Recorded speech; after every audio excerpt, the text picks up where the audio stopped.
Welcome to Inspiring People, the show about inspiring people, those who are inspired and those who inspire others. We all know them. They're good examples, they're supportive, they embrace life, they live inspiring lives in their day-to-day actions, and in turn, inspire others to do the same. Hi, welcome to Inspiring People. My name is Mariotto. I'm the host of the show, and with me today is my guest, Jim McCarthy. Welcome to the show, Jim. Thank you. It's going to be great fun to talk with Jim. He's got many stories to tell and a lot of history about the Detroit Lakes area. So we're going to be doing this in two parts, and we're going to start, Jim, as we do with all the interviews, by having you state your full name. James A. McCarthy. James A. McCarthy, okay. And most of the time you've been known by? Jim. Jim, okay. So it's okay if I refer to you as Jim Sure. then. Okay. And Jim, where were you born and raised? Detroit Lakes. Okay. And I have a picture of the old place, and I was one of Dr. Rutledge's first babies. Is that right? Oh. The man, when they turned down his old building, he showed me where I was one of his first babies. It's not something. So we don't need to say what year that was necessarily, right? Well, unless you want to. Sure, 1926. 1926. Okay, so growing up, what do you remember as some of your fondest memories of Detroit Lakes as you were growing up in this area? Well, let's see. We used to go sliding. And my brother had the record of going the farthest. He went down to the baseball park. Okay. We were on Minnesota Avenue, and there's a hill right past. And he had the best sled. He did. He made it all the way to the baseball park, huh? Okay. Well, let's talk a little bit about what you did in your adult life. You had mentioned to me in our discussion that you were in the service. Is that correct? Yes. And where were you stationed? And tell me a little bit about some of your experiences there. Oh, well, I went to Camp Robinson, Arkansas for my basic training. And then I got kind of hurt right at the end of the basic training. I cut off my finger with the machine gun, and we were going through a woods, and I was carrying the tripod for it, and I fell and cut off my finger, so I was in the hospital a few days. All the rest of the guys shipped out, and they were in the Battle of the Bulge. Oh, really? And they put me, and I went to the Pacific. Okay. So, and there, what kind of action did you see in the Pacific? Well, let's see, we took some training in Hawaii, and then we got on another ship, and I was on more ships than some of the Navy men. Oh, is that right? Well, when I was in the hospital once, one of the Navy men, Don Zander, came to see me, and in Hawaii, and he said, "Oh, I've never been on a ship yet." He's in the Navy. He flew over to Hawaii. And you were in the Army? Yeah. And had been on plenty of ships, huh? Yeah.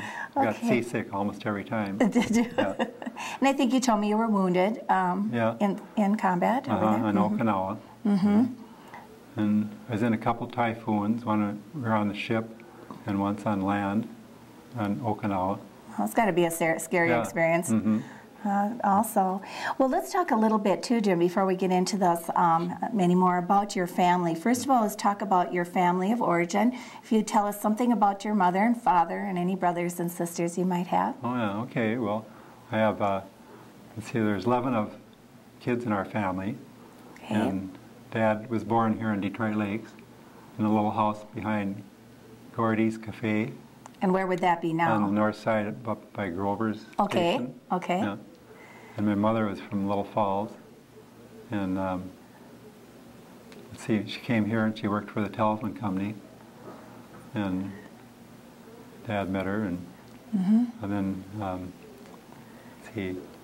And so there were 11 of you born, and where are you in that 11? I'm the middle. You're the middle child, truly the middle child, huh? So I got along good with the older ones, and good with the younger ones. With the younger ones too, okay. Yeah. And so then I'm assuming you went to school in the Detroit Lakes public school system, is that right? Yeah, I went to Holy Rosie first, and then Detroit Lakes High School. Okay. Were you in any athletics or? Yeah, played football and arts or?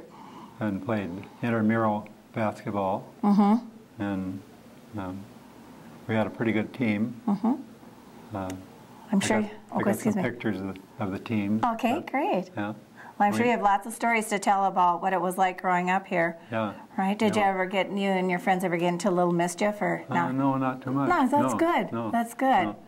No. They had the water carnival. We lived just a block from the lake, but I never knew how to swim.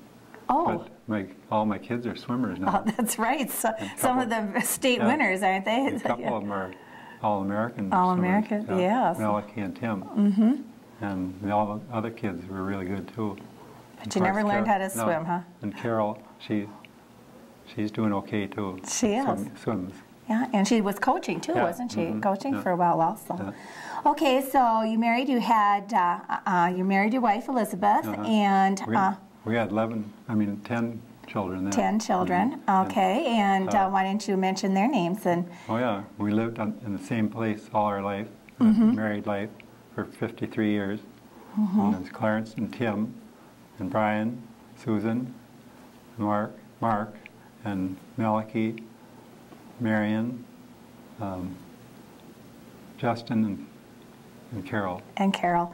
And for those of you who are KDLM listeners and some viewers also for some of the things that Carol has done, this is Carol's dad. Mm-hmm. Okay.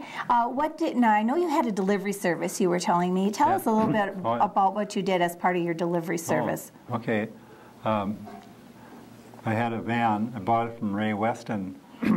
First, one of my sisters worked for my dad, and it was kind of after the war, and we were wondering what I was going to do.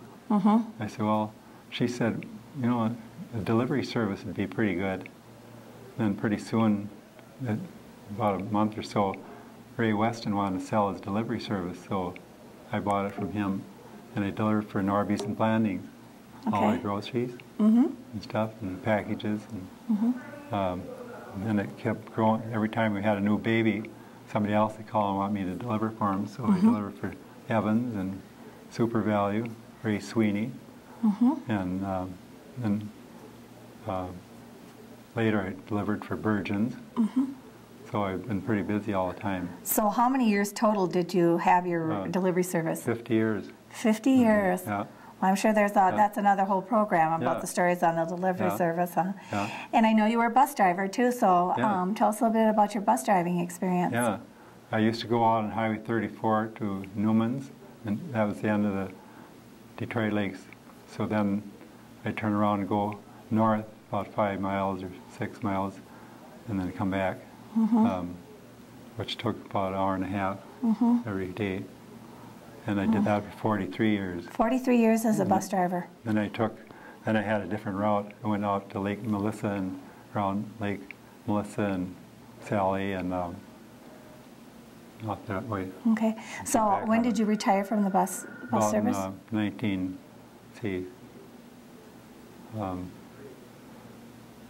70 or so. Oh, okay. Okay.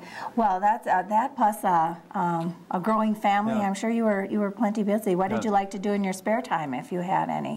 Well, I used to go fishing a little more, and we used to go hunting. We could hunt right out where we lived when we first went there. And why don't you explain where maybe a little bit where your house is located? It's out by Long Bridge, up on the hill there. And we had a baseball field and played ball. And now there's McCarthy Drive is named after my dad because he was out looking for some land for John and Roma. And that would be John and Roma, Jacoby. Yeah, and then for George and Helen, they wanted to move out in the country. Okay. So four of us bought the land. And built there. And that's where George built first. And John lives there yet, too. Okay, well, great. Well, this is we're going to have to wrap up part one of our discussion with Jim McCarthy. I hope you'll join us for the second part, which will be coming up at another time.